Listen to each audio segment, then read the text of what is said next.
Well, it is one of the most unique and visual places to visit, and it's right here in our community. A great opportunity to make plans to visit the William M. Staerkel Planetarium there at Parkland College. And Eric Johnson, the director, is here with more.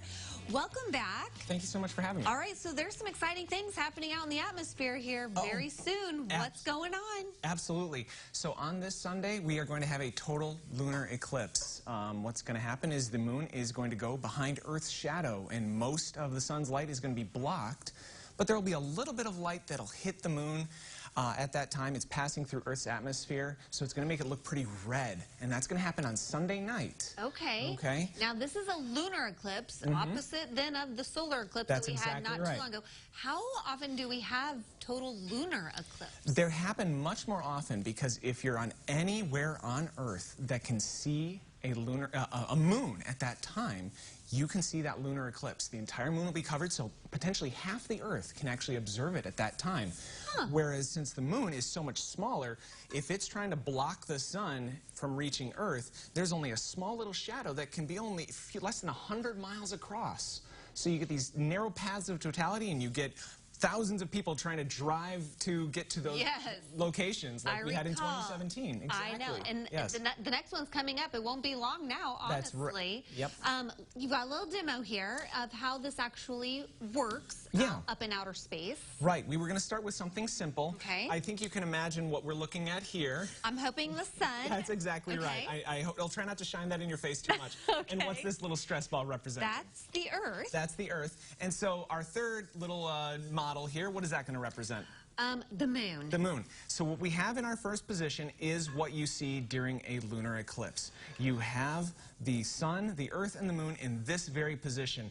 And I know... Like all in a row. In a row, exactly right. It's only when they're perfectly lined up that we can have an eclipse, because then the Earth is blocking the sunlight from reaching the moon, and the moon would look much darker than normal. You might notice this, we might not on camera, how much darker it's seeing there. I do see a little shadow there. Tiny shadow. I know, it's very subtle, I admit. The studio lights are going to be very bright. That's fine.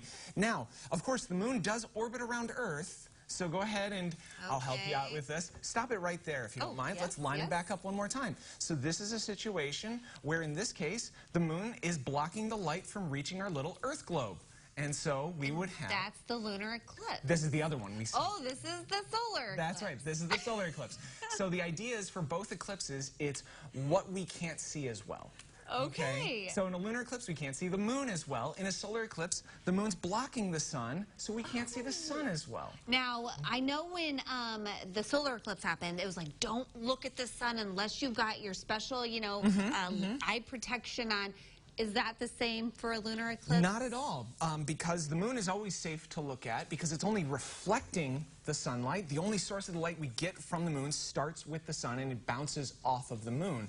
So the moon's pretty bright at night, so bright that you can read a newspaper or read anything you want out of it. You don't need to read your iPad, but you need some light, and that will just be a lot dimmer at that time. Now you're going to have some telescopes set up for people to come and really get the full effect of it. As much as you love looking at a lunar eclipse, you want to see it really big. So we're going to have members of the Champaign-Urbana Astronomical Society come out. They'll bring their telescopes outside the planetarium, and we're going to point them up at the moon on Sunday night, okay? We'll start at about 8:30. That's when the moon will start to go into Earth's shadow. We'll start to see it getting really dark around 9:30, and the total eclipse will begin at 10:30 that night. Might be a bit after the kids' bedtimes, I admit, but... Still, how often does it happen that you get to actually come and experience it? It's been a couple of years. Last one that was scheduled was 2019, and that one got clouded out. Hopefully this one will not get clouded out. Well, absolutely. We're going to hope for great weather. I also quickly want to mention Pink Floyd's classic album, Dark Side of the Moon. You have shows that go along with that, so we'll have all of that information at CILiving.tv.